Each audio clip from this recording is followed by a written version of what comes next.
The cargo manifest listed him between a shipment of protein packs and industrial lubricant. Owen Davis, human, male, purchased contract from Settlement Outpost 7 for 1,200 credits. Captain Vrask found this amusing enough to authorize the transaction. A novelty, he called it, something to break up the monotony of hauling freight through the outer rim. Owen stepped through the airlock with a single bag slung over his shoulder. The crew gathered in the loading bay to see what their captain had bought. They were not impressed. First mate Dulger circled the human, his wolf-like snout twitching as he sniffed. "This is what you spent credits on? It has no fur. No scales. Look at those teeth." He laughed, a sound like grinding metal. "Flat and dull. What does it eat, grass?" Ratch pushed forward, his bulk making the deck plates creak. The reptilian towered over Owen by at least 2 feet, his scaled hide gleaming under the bay lights. "I have seen hatchlings more threatening than this creature. It does not even have claws." He held up his own hand, 4-inch talons extending with a sharp click. Owen said nothing. His eyes moved from one crew member to the next, taking in details. Dulger stood with his weight forward, aggressive posture. Ratch favored his left side slightly. Old injury, maybe. Silene hung back near the doorway, her multiple arms crossed, watching but not participating. Brooke, the youngest, kept glancing at the captain for cues on how to react. "Can it even speak?" Silene asked, her voice carrying an odd harmonic quality from her dual vocal cords. "I can speak," Owen said quietly. The crew erupted in laughter. Ratch slapped his thigh. "It sounds like a sick child. Where's the growl? The roar?" He leaned down, bringing his massive head level with Owen's. "This is a predator's voice." He released a bellow that echoed through the bay, designed to freeze prey in terror. Owen did not flinch. He stood perfectly still, watching Ratch's eyes. After a moment, Ratch pulled back, suddenly uncomfortable with the human's lack of reaction. Captain Vrask stepped forward. He was smaller than Ratch, but moved with authority, his scaled crest raised. "Enough entertainment. The human will handle cleaning duties, food preparation, basic maintenance. Quarters are in storage room 7. He looked at Owen. "You will eat after the crew eats. You will stay out of the way." "Understood. Understood, Captain," Owen replied. "Good. Dismissed." The crew dispersed, already making jokes about their new shipmate. Dulger's voice carried down the corridor. "Did you see those forward-facing eyes? Like a scavenger. Probably ate scraps left by real hunters on its homeworld." Brooke showed Owen to his quarters. The young alien seemed less hostile than the others, though still cautious. "It is small," he admitted, gesturing at the converted storage space. "But it has a bunk and a locker. It's fine. Thank you," Owen said. Brooke hesitated at the door. "They will get bored with teasing you eventually. Just keep your head down." "I will." After Brooke left, Owen unpacked his single bag. A few changes of clothes, basic toiletries, a worn photograph of people he used to know. He placed it in the locker and closed the door. The first week established the pattern. Owen cleaned the corridors, scrubbed the galley, organized cargo. The crew found new ways to amuse themselves at his expense. Dulger would trip him in the corridors. Silene would assign him impossible tasks, then mock him when he asked for clarification. Ratch started a game of taking Owen's food from his plate during meals, daring him to object. Owen never objected. He simply waited for Ratch to finish, then ate what remained. This seemed to frustrate Ratch more than if Owen had fought back. "Why does it not show fear?" Ratch complained during one meal. "Every creature knows fear. Every prey animal runs or freezes. This one does nothing. Perhaps it is too stupid to understand danger," Dulger suggested, tearing into a slab of raw meat. "Humans are from a low-gravity world. Soft planet, soft creatures. Nothing there to teach them about real predators." Silene disagreed. "I have read about Earth. It had predators. Large cats, bears, wolves like your species, Dulger. Then humans must have been prey," Dulger concluded, hiding in caves while real hunters stalked the land. Owen continued eating his meal, his face neutral. He had learned long ago that words only mattered when backed by action. These aliens were like bullies everywhere in the galaxy. They pushed until something pushed back 0.3 weeks into the voyage. Owen was cleaning the cargo bay when he noticed the trophy room. One entire wall dedicated to the crew's hunting achievements. Skulls mounted on plaques. Hides stretched and preserved. Tags beneath each one describing the kill. He paused in front of a particular skull. Large canine teeth, deep eye sockets. The tag read Ridge Wolf, Tarvon 4, Apex Predator, killed by Captain Vrask. Owen reached up and traced the teeth marks along the skull's jaw. Bite marks from something that had fought back. Admiring real predators? Dulger's voice came from behind him. The first mate had entered silently. That beast nearly killed the captain. Took 4 of us to bring it down. It fought to its last breath. He moved closer. Your kind would have run from such a creature, or died in its jaws. Owen lowered his hand. Probably, he agreed. Dulger seemed satisfied with this answer. Back to work, human. These floors will not clean themselves. Yes, sir. As Owen returned to his cleaning, Dulger watched him for a moment longer. Something about the human's reaction to the trophy room bothered him, though he could not identify what. The way Owen had touched the skull, perhaps. Not with fear or awe, but with something else. Recognition, maybe, or evaluation. Dulger shook his head and left. It was just a human. Harmless. But that night, Dulger dreamed of being hunted through dark corridors. In the dream, forward-facing eyes watched from the shadows. Patient, unblinking, waiting. He woke in a cold sweat and told himself it meant nothing. The Crimson Talon continued its route through the Outer Rim, its crew unaware that everything was about to change. Ratch found new entertainment in testing the human's limits. Physical intimidation became his favorite pastime. He would corner Owen in narrow corridors, using his bulk to force the human to squeeze past. He knocked tools from Owen's hands during repairs. Once, he deliberately spilled an entire container of cleaning solution that Owen had just mixed, then ordered him to make more. Owen cleaned it up without complaint. He mixed a new batch. He continued his work. This lack of reaction drove Ratch to escalate. During the 5th week aboard, he shoved Owen hard enough to send him stumbling. The crew watched from the galley entrance, curious how far this would go. Owen caught himself against the wall. He straightened slowly, turned, and met Ratch's eyes. He said nothing, did nothing, just looked at the larger alien with those unsettling, forward-facing eyes. Ratch felt something cold crawl up his spine. He had seen that look before, in the eyes of ambushed predators on hunting worlds. The patient stare of something waiting for the right moment to strike. But that was impossible. This was just a weak human. What are you staring at? Ratch growled. You. Owen replied simply. You want to fight? Is that it? Ratch spread his arms, displaying his full size. Come then. Show me what a human can do. Owen glanced at the captain, who was watching with interest. Captain Vrask gave me orders to avoid trouble. So no, I did not want to fight. Because you would lose, Ratch said. Because the captain gave me orders, Owen corrected. He picked up his cleaning supplies and walked away. His gait was steady, unhurried. Not the scurry of frightened prey, but the measured pace of something conserving energy. Silene approached Ratch after Owen left. You push too hard. Even livestock bites when cornered. That thing will never bite, Ratch said. But he rubbed his arms where bumps had risen on his scales, a physiological fear response he could not quite suppress. Meals became another arena for dominance displays. The crew would discuss their hunting exploits while Owen prepared their food. They spoke loudly, making sure he heard every word.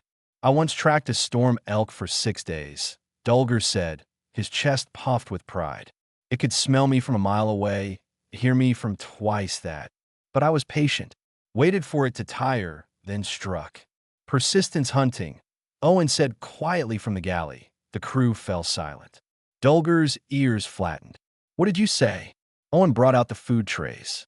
Persistence hunting, following prey until it exhausts itself. It is an effective strategy. You know of such things? Captain Vrask asked, genuinely curious. Humans invented it, Owen said. He set the trays down. We are not fast. We cannot sprint like most predators. But we can jog for days. We can track for weeks. We sweat to cool ourselves instead of panting. so we do not need to stop to rest. We just follow until the prey collapses from exhaustion. The crew exchanged glances. Brooke spoke up, his voice uncertain. But humans have no claws. No fangs. How did you kill prey once you caught it? Owen returned to the galley. We threw rocks. We made spears. We coordinated in groups. One human is weak. 10 humans with a plan can kill anything. Dulger laughed, but it sounded forced. Such tales. Next you will claim humans were apex predators. We were, Owen said. We are. Ratch slammed his fist on the table. Enough lies. You are prey pretending to be a predator. Look at you. No natural weapons. Soft skin. You would not last one day on a real hunting world. Owen stopped at the galley entrance. He looked back at the crew. Earth is a hunting world. Every continent has animals that can kill humans easily. We have cats that weigh 300 kilograms, bears that stand 3 meters tall, reptiles that drag prey underwater and drown them, snakes with venom that stops your heart in minutes, insects that carry diseases that killed millions of us. Then how did your species survive? Brooke asked quietly. We killed them first, Owen said. We killed everything that threatened us. We made tools to hunt them. We studied their behavior and learned to predict them. We domesticated some. We drove others extinct. We did not evolve to be the strongest or the fastest. We evolved to be the smartest and the most stubborn. We evolved to never give up. The galley was completely silent now. Owen continued in that same quiet, level tone. Humans are endurance hunters, persistence predators, pack coordinators. We have binocular vision to track movement and judge distance. We have flexible shoulders to throw projectiles with accuracy no other Earth species can match. We have the pattern recognition to predict behavior and set traps. We have the communication skills to coordinate complex group tactics. We have the stubbornness to try 100 times until we succeed. He met each crew member's eyes in turn. You think I am weak because I have no claws, but I have thumbs that can grip tools and weapons. You think I am slow because I do not sprint, but I can run for hours while you pant and overheat. You think I am prey because I am patient, but patience is what predators need when they are hunting. Captain Vrask leaned forward, his crest raised with interest. If humans are such dangerous hunters, why did you let us treat you as less? Why not fight back? Owen's expression did not change. Because you were not a threat. You were just loud. The casual dismissal hit harder than any threat could have. Ratch half rose from his seat, fury and something else, something like fear, warring on his face. Then the proximity alarm screamed. Silene rushed to the wall panel. Ship decloaking, right on top of us. The deck shuddered as magnetic clamps engaged. Metal shrieked as cutting torches began breaching the outer hull. Raiders, Dulber snarled. Everyone arm yourselves. The crew scrambled for weapons lockers. Captain Vrask shouted orders. In the chaos, no one noticed Owen slip away into the maintenance corridors. They would not notice him until it was far too late. The Krell Raiders cut through the hull with practiced efficiency. They were insectoid warriors, each standing 7 feet tall, their chitin armor gleaming black under the emergency lights. They came through in waves, mandibles clicking in their battle language. Captain Vrask and his crew met them in the cargo bay. Dulger fired his plasma rifle, catching one raider in the thorax. Ratch charged forward, using his size to bowl over 2 more. Silene used all 4 arms to wield multiple weapons, laying down suppressing fire. But there were too many. The raiders pushed forward with overwhelming numbers and military discipline. Within minutes, the crew was being driven back toward the bridge. We cannot hold them, Brooke shouted, narrowly dodging a barbed spear that a raider grabbed Silene, lifting her off the deck. She shrieked and fired point blank into its head, but another took its place. The crew was seconds from being overrun. Then the lights went out. Total darkness swallowed the cargo bay. The Krell had excellent low-light vision, but the sudden change still disoriented them. They paused, weapons ready, clicking to each other in confusion. Then the screaming started, not battle cries. Terror, high-pitched shrieks of pain and fear from creatures who knew neither. The emergency lighting flickered on, bathing everything in red. 3 Krell raiders lay motionless on the deck, their weapons gone. Their armor showed precision strikes to weak points between plates. One had a broken mandible. Another's legs were bent at wrong angles. The crew stared in shock. What could take down 3 armored Krell in complete darkness in under 10 seconds? Movement in the shadows caught Dulger's eye. Something fast and low, using the cargo containers for cover. He caught a glimpse of a human silhouette, then it vanished. The human, he breathed, another raider went down. This one did not even scream. It simply collapsed, a Krell combat knife protruding from the weak point where its head met its thorax.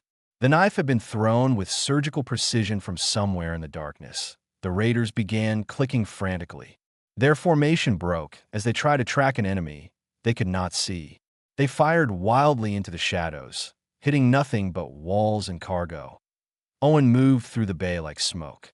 He had spent 3 weeks learning every corridor, every maintenance tunnel, every blind spot. He knew where the light hit and where the shadows pooled. He knew which deck plates creaked and which stayed silent. He struck from the darkness, targeting joints and gaps in armor.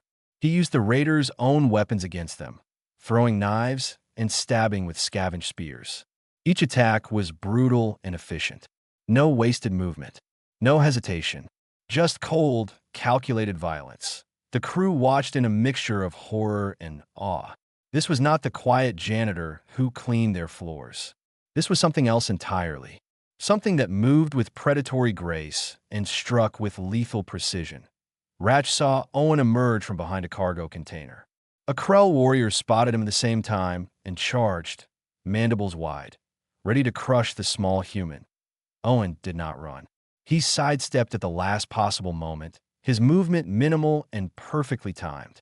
As the raiders stumbled past, off balance from its charge, Owen grabbed its weapon arm and used the creature's own momentum to flip it over his hip. The Krell hit the deck hard. Before it could recover, Owen drove a knee into the weak point under its head, and it stopped moving. By the ancient hunts, Dulger whispered. He used its weight against it. Its own strength became its weakness. More raiders poured through the breach. Owen retreated, but not in panic. He moved deliberately, leading the raiders deeper into the ship, into corridors where their numbers meant nothing, into spaces where their size became a disadvantage. The crew heard sounds echoing through the ventilation system. Impacts, the crack of breaking chitin, raider clicks that rose to panic frequencies. Then silence, then more impacts. He is hunting them, Captain Vrask said, realization dawning. He is separating them and hunting them one by one. A raider came running back toward the cargo bay, all aggression gone, replaced by pure flight response. It was retreating from something. From Owen, the human emerged behind it, moving at a steady jog. Not sprinting, just jogging. The raider was faster, but it was already gasping, its breathing labored. Owen maintained his pace, tireless, patient, persistent. The raider stumbled. Owen closed the distance. His movements were practiced, efficient. A combat knife flashed. The raider dropped. Owen straightened, breathing only slightly elevated, and looked at the crew. His clothes were torn and bloodstained. His face showed minor cuts, but his eyes held that same calm focus they always had. How many? Captain Vrask asked. 12 down. Maybe 8 still active on the ship. Owen checked the knife, wiped it clean. They will retreat soon. They expected easy prey. This is not what they trained for. What do they train for? Brooke asked, his voice shaking. To fight other warriors, other predators who announce themselves, who charge forward and fight with honor. Owen glanced toward the breach. They did not train to be hunted. Silene approached cautiously. How are you not injured? They had superior numbers and armor. I had superior position and preparation. I cut the lights because human eyes adapt faster to darkness than Krell compound eyes. I used the maintenance tunnels because I fit and they do not. I targeted joints and weak points because force is useless against armor, but precision is not. He looked at her. Humans do not fight fair. We fight to win. The ship's communications crackled. A Krell voice, speaking broken galactic common. We withdraw. You have something unnatural, something wrong. We leave. Through the viewports, they watch the raider ship disengage and retreat at full thrust.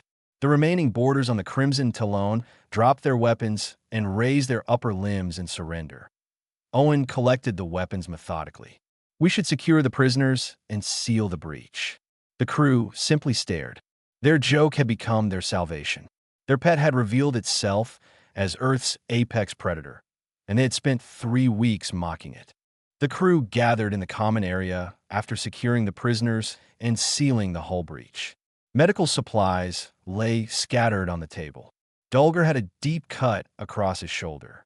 Silene was treating burns on 2 of her arms. Ratch had a fractured rib from a raider's strike. Brooke had escaped with only bruises. Owen sat apart from them, methodically treating his own injuries. Minor cuts, some bruising. Nothing serious. He worked with practiced efficiency, the movements of someone who had done this many times before. Captain Vrask watched the human for a long moment, then spoke. "I think you owe us an explanation." Owen finished bandaging a cut on his forearm. "About what, Captain? About what you are. What you really are." The crew fell silent, all eyes on Owen. He sighed and set down the medical supplies. "I am what I have always been. Human. From Earth. Everything I told you is true. You said humans were persistence hunters," Dulger said, his voice tight with controlled anger. "You did not mention you were a warrior. You did not ask," Owen replied calmly. "You assumed I was weak because I looked different from you, because I did not have claws or fangs. You made assumptions, and I let you keep them." Ratch slammed his good hand on the table. "You let us treat you like livestock, like a pet." "What?" Owen met his gaze without flinching. "Because you were not a threat. You pushed and shoved and took my food. Those are dominance games. Annoying, but not dangerous. I had no reason to escalate. Not dangerous." Ratch's voice rose. "I could have hurt you. Could you?" Owen asked quietly. "Before today, did you know where I was every moment? Did you notice me watching your patterns, learning your routines, identifying your weak points? Did you understand that I was tracking all of you from the moment I stepped on this ship?" The crew exchanged uncomfortable glances. Silene spoke carefully. "You were evaluating us. Like prey, like potential threats." Owen corrected. "Humans are social pack animals. We bond with groups, but we also assess danger constantly. It is survival instinct. Every human does it without thinking. We enter a room and immediately identify exits, potential weapons, possible threats. Evolution made us this way." Captain Vrask leaned forward. "Tell us about your world. The truth this time." Owen was quiet for a moment, gathering his thoughts. When he spoke, his voice carried a weight that made them all listen. "Earth is a death world. We did not realize this until we met other species and learned what normal planets are like. Earth has extreme temperatures, violent weather, tectonic activity that reshapes continents, extinction-level events every few million years." He continued. "Life on Earth adapted to survive constant change. The animals became tough, resilient, aggressive. Humans evolved alongside megafauna that could crush us easily. Cats that could run faster than we could blink. Bears that could tear through trees. Pack hunters with better senses than ours. How did you survive?" Brooke asked, genuinely curious now. "We outsmarted them. A human cannot outrun a lion, but a group of humans can predict where the lion will be and set a trap. We cannot overpower a bear, but we can throw spears from a distance. We cannot track as well as wolves, but we can follow tracks for days without stopping until the prey dies of exhaustion." Owen stood and walked to the viewport, looking out the stars. Other species evolved one advantage: speed or strength or armor or venom. Humans evolved adaptability. We learned to use tools. We learned to work together. We learned to plan and predict and persist. We became apex predators not through physical superiority, but through intelligence and cooperation. Dulger shook his head. "But you have been alone here. No puck. No tools except what you scavenged during the fight. How did you defeat armored warriors trained for combat?" Owen turned back to face them. "I had the greatest tool humans ever developed. I had time to prepare." He began counting on his fingers. "I spent 3 weeks learning this ship. Every corridor, every system, every potential weapon. I learned your patterns and the patterns of ships that might attack us. I planned for dozens of scenarios. When the raiders came, I already knew what I would do. The lights, Silene said. You cut them deliberately. Human eyes have better dark adaptation than most species. It gave me an advantage. The maintenance tunnels gave me mobility. The cargo containers gave me cover. I used the environment as a force multiplier. Force multiplier? Brooke asked, making your advantages stronger. I am weaker than a Krell warrior, so I did not fight them directly. I hit from darkness. I used their weapons against them. I targeted weak points in their armor. I made them afraid, so they would make mistakes. Humans understand that psychology is as important as physical capability in combat.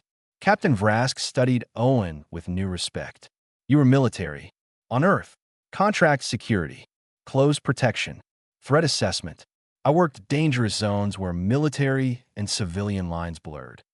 Owen sat back down. When the colony went bankrupt, I had no way off-world. Your offer gave me transport and time to figure out my next move. And you just let us mock you, Ratch said quietly. You could have hurt us at any time. Why would I? Owen asked. You gave me food and shelter. The teasing was unpleasant, but it was not worth violence. Humans have a saying, pick your battles. I picked to wait until a battle mattered. Dulgar flexed his injured shoulder. The raiders will return. Krell do not accept defeat. They will come back with more ships. I know, Owen said. They will want revenge now, not just cargo. The crew looked at each other nervously. Captain Vrask straightened. Can you do it again? Can you defend this ship against a full assault? Owen considered this. Not alone. But if you follow my instructions, if you work as a coordinated unit instead of individual fighters, then yes. I can teach you how humans wage war. Ratch started to object, pride warring with practicality on his face. Then he remembered watching Owen hunt through the cargo bay. He remembered the efficiency, the precision, the cold calculation. He nodded slowly. Teach us. Owen stood. Then we need to start now. They will be back within 2 days. Owen spread the ship's schematics across the common area table. The crew gathered around, their earlier hostility replaced by focused attention. They had seen what the human could do. Now, they needed to learn from him. Forget everything you know about fighting, Owen began. You are trained for honor combat. One-on-one, displaying strength, proving dominance. That gets you killed in real war. He pointed to the schematics. The raiders will come with overwhelming force. 6 ships minimum, maybe more. They will expect us to either run or surrender. We will do neither. How do we fight 6 ships with one? Silene asked. We do not fight 6 ships. We make them think they already won. We let them board. Then we kill them inside our ship where their numbers mean nothing. Owen traced corridors with his finger. In here, 10 warriors are no better than 1. Maybe worse, because they get in each other's way. Captain Vrask nodded slowly. Ambush tactics. Using terrain advantage. Exactly. The Crimson Talon becomes our hunting ground. We prepare it like humans prepared hunting grounds for thousands of years. We create kill zones where the enemy has to pass through. We set up crossfire positions. We force them into narrow spaces where their armor and size work against them. Owen began assigning positions. Dulgar, your hearing is your advantage. You will be our early warning system. Position here. He marked a junction. You can hear them coming from 3 directions. You call out positions, and we respond. Dulgar studied the position. I will be alone. You will be mobile. You hit them once from distance, then fall back to the next position. You're not trying to stop them. You're slowing them down and telling us where they are. Can you do this? Dulgar hesitated, then nodded. Yes. Ratch. Owen pointed to a narrow corridor near the cargo bay. You hold here. It is a choke point. Only 2 can come through at once. Your size is an advantage in confined space. You do not need to defeat them. Just hold them for 30 seconds while Dulgar repositions. Then you fall back to here. Another point on the map. Fall back. Ratch's pride bristled. That is retreat. That is tactics. Owen corrected. Humans learn that standing and fighting to the death is how you die.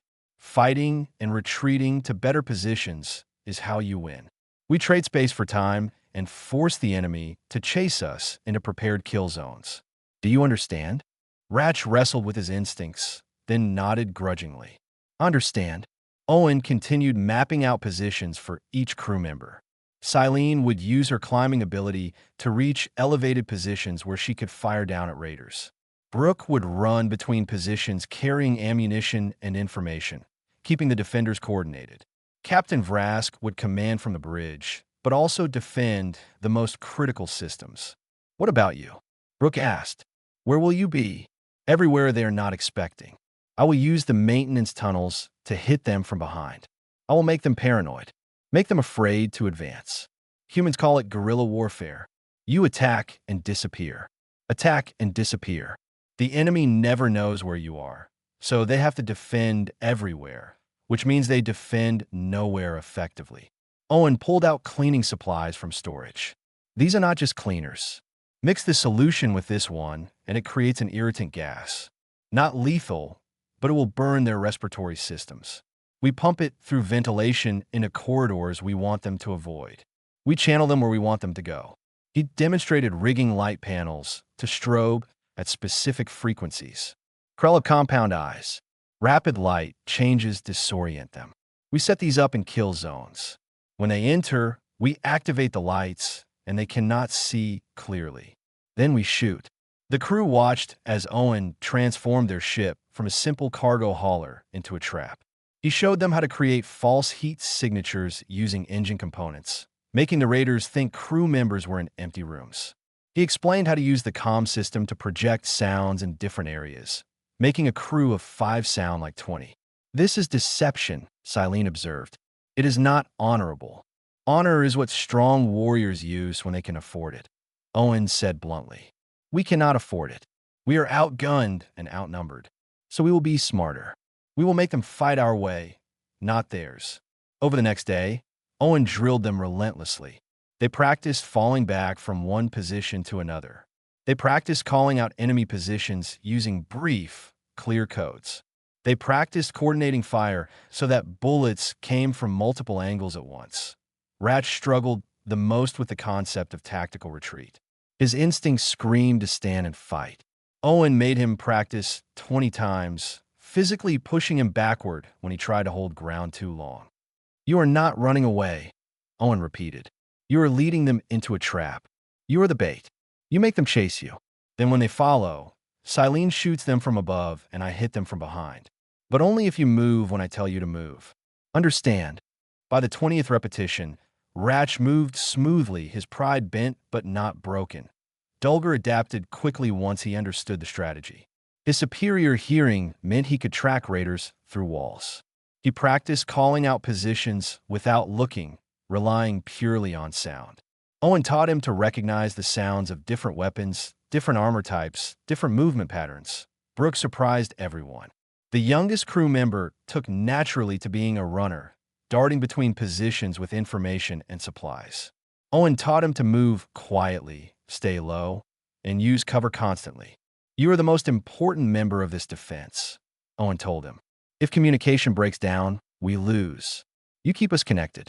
You make us a team instead of individuals. Can you do this? Brooke straightened, his earlier nervousness replaced by determination. I can do this. Captain Vrask watched the preparations with growing respect. The human had taken his fractious crew and turned them into a coordinated unit in less than 2 days. More than that, he had given them confidence. They believed they could win now. That evening, the long-range sensors detected 6 ships approaching. Krell raiders, moving in formation. They would arrive in hours. Owen gathered the crew one final time. Remember, they expect easy prey. They expect us to be afraid. Let them think that until it's too late. We have advantages they do not. We know this ship, we work together, and we have patience. Those 3 things will keep us alive. He looked at each of them in turn. Questions. No one spoke. They were ready. The 6 raider ships surrounded the Crimson Talon like predators circling wounded prey. Their weapons powered up, targeting systems locked on. A message crackled across all frequencies in broken galactic common. Surrender ship. Surrender crew. You killed our warriors. We will make death slow. Captain Vrask stood on the bridge, Owen beside him. The human's expression remained calm, almost bored. Vrask keyed the communication system. If you want the ship, come take it. The raiders needed no further invitation. 3 ships moved into boarding positions simultaneously. Exactly as Owen predicted, magnetic clamps engaged with metallic thuds that resonated through the hull. Cutting torches began their work. Positions, Owen said quietly into his comm unit. The crew moved to their assigned locations. Dulger crouched at his junction, ears swiveling to track sounds. Ratch settled into his choke point, flexing his claws. Silene climbed to her elevated platform, checking her weapon. Brooke waited at the command position, ready to run. Owen slipped into the maintenance tunnel system and vanished. The raiders breached in 3 locations simultaneously. Krell warriors poured through, more than the first assault. 30 warriors at least, armored and armed, moving in tight formations. They found empty corridors, dim lighting, silence except for the hum of life support. Spread and search. The lead warrior clicked to his troops. Find them. Kill them all.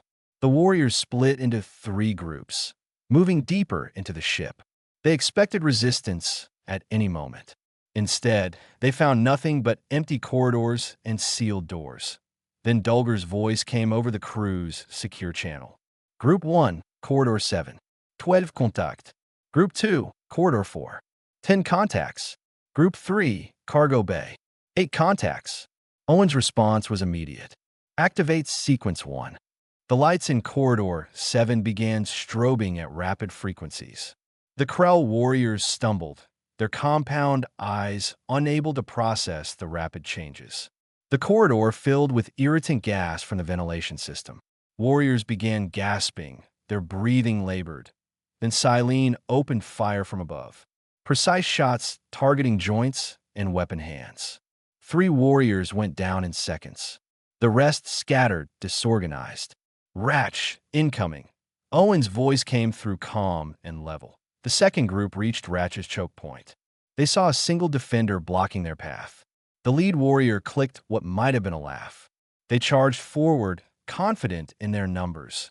Ratch held his ground until they were committed to the narrow corridor. Then he roared and surged forward, using his bulk to slam into the lead warriors.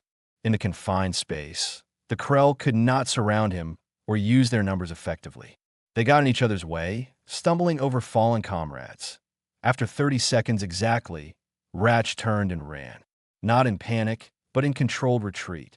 The raiders pursued, clicking in triumph. They thought they had broken him. They ran straight into a crossfire.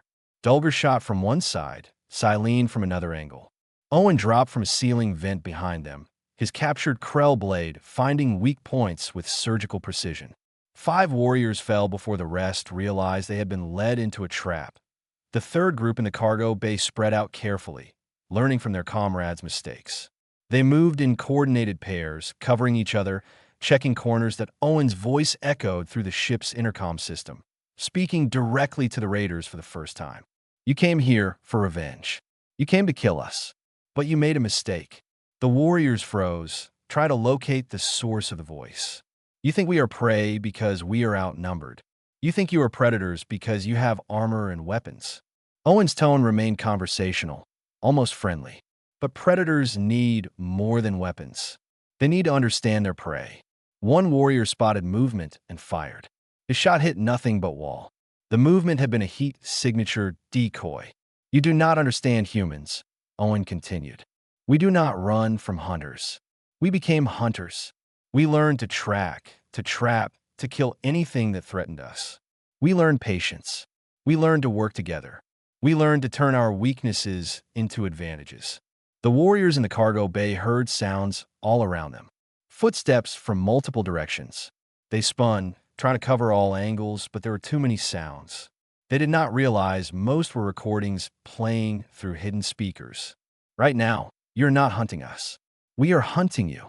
Owen emerged from shadows behind a warrior and struck before anyone could react. By the time the others turned, he had vanished back into darkness.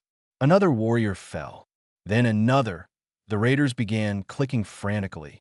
Fear sense filled the air.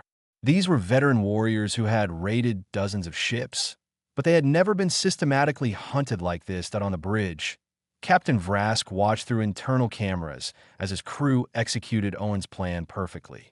They moved as a unit, covering each other, calling positions, falling back, and advancing with precision.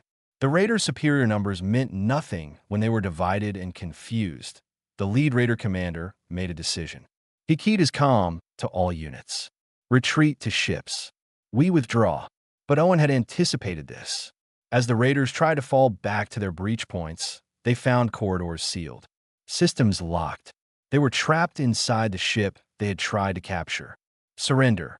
Owen's voice came over the speakers. Drop weapons, and you will live. Keep fighting, and you will not. Choose now. The commander looked at his remaining warriors. More than half were down. The rest were injured or disoriented. They had lost. We surrender. He clicked, voice defeated point one by one. The Raiders dropped their weapons.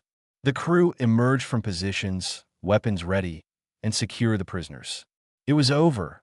Later, after the Raiders had been locked in the cargo bay under guard and the breaches sealed, the crew gathered once more. They were exhausted, injured but alive, and victorious. Owen sat quietly, treating his wounds. He had collected several new cuts and bruises, but nothing serious. The crew watched him with a new understanding. Not fear exactly, but deep respect. Captain Vrask approached. The Raiders will spread word. Other pirates will hear how 6 ships failed to take one cargo hauler. How a human defended it. Good, Owen said. Maybe they will think twice before attacking us again. Ratch stepped forward. He raised his hand in his species' gesture of respect, claws retracted. I was wrong about you. About humans. You are worthy of walking among hunters.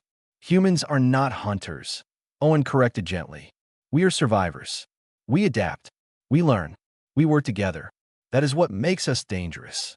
Dulger sat beside him. Will you teach us more? These tactics, this way of fighting. Owen considered this.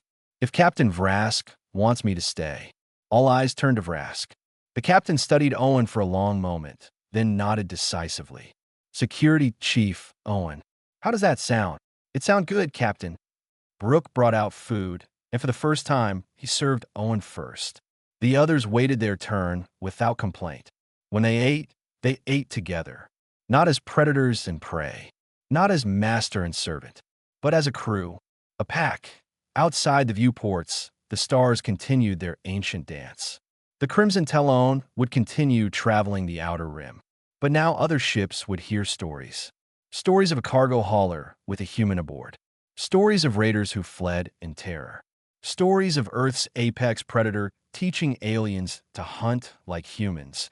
And in the lawless sectors of space, smart pirates learned a new rule. Never underestimate prey. Because sometimes, prey is just a predator showing restraint.